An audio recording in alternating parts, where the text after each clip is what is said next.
Вот недавно выступил совет жителей 202 микрорайона. Они высказали свое несогласие с предлагаемым объединением либо укрупнением округов. И в качестве аргументов высказали опасения, что при объединении могут нарушиться налаженные связи уже между социальными, муниципальными структурами. Привели там примеры неудачных каких-то укрупнений по детским садам, переподчинения там поликлиник. И они опасаются, что то же самое произойдет с работой управ, то есть кроме этого они подчеркивают, что в округе много людей пожилых, и им будет неудобно ходить в управу, если она вдруг поменяет свой адрес и будет расположена где-то там далеко. Насколько эти опасения оправданы? На практике для горожан, которые ходят в управу, ничего не поменяется. Тот же специалитет остается на месте. Я говорю, это касается только управленческого персонала. В принципе, значит, по тому функционалу, по которому работает управа, те задачи, которые они решают, конкретно Октябрьский, Центральный, Кубинский округа, они практически идентичны. Значит, исходя из этого, я могу сказать, что легко можно спрогнозировать деятельность и той, и другой управы. И в моем понимании для жителей никаким образом ничего не ухудшится. Сегодня уже управа Центрального округа и Октябрьского фактически работает с одним руководителем. Лилия Александровна Воробьева является руководителем этих двух управ. Я считаю, что жители этих управ даже не чувствуют этого, да, по сути дела.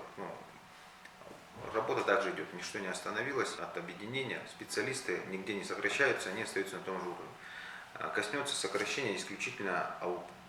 То есть у нас в каждой управе есть руководитель, есть заместители, есть главные бухгалтера, ну и связанные с этим расходы, которые постоянно ложатся на бюджет города Якутска.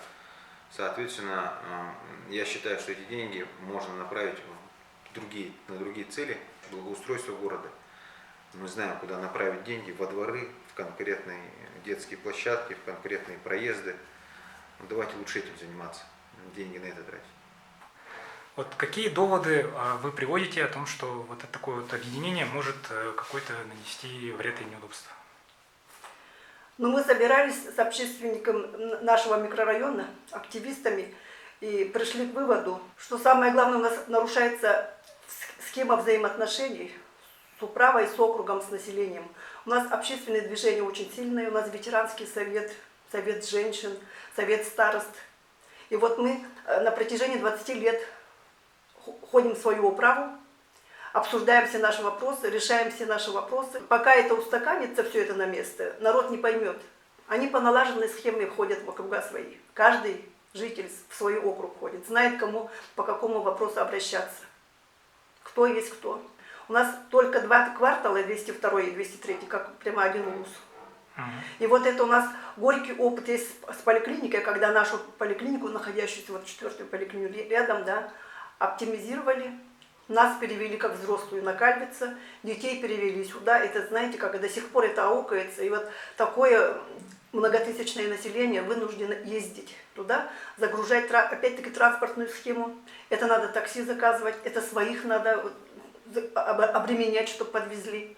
Ну вот в таком ракурсе это точно. Одним из доводов окружной администрации в пользу объединения – это оптимизация кадрового состава вот этих округов, позволит сэкономить средства. Здесь какое мнение есть?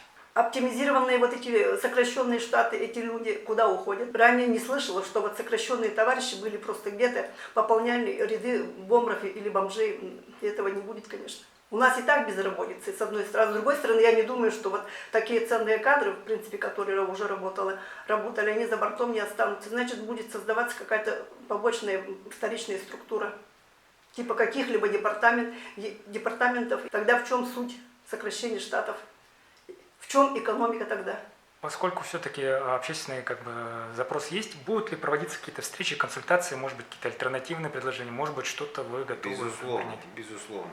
Вы же помните, с каким лозунгом на выборы шла Сардана Владимировна: все решает человек. Однозначно. Мы уже обсуждали это на встрече с гражданами. Во вторник, да, мы идем с Сарданой Владимировной, тоже будет встреча с гражданами. Мы обязательно выслушаем, если действительно их доводы, приведем наши доводы. И если мы не получится снять эту ситуацию, мы, конечно, будем принимать решения, исходя из этого.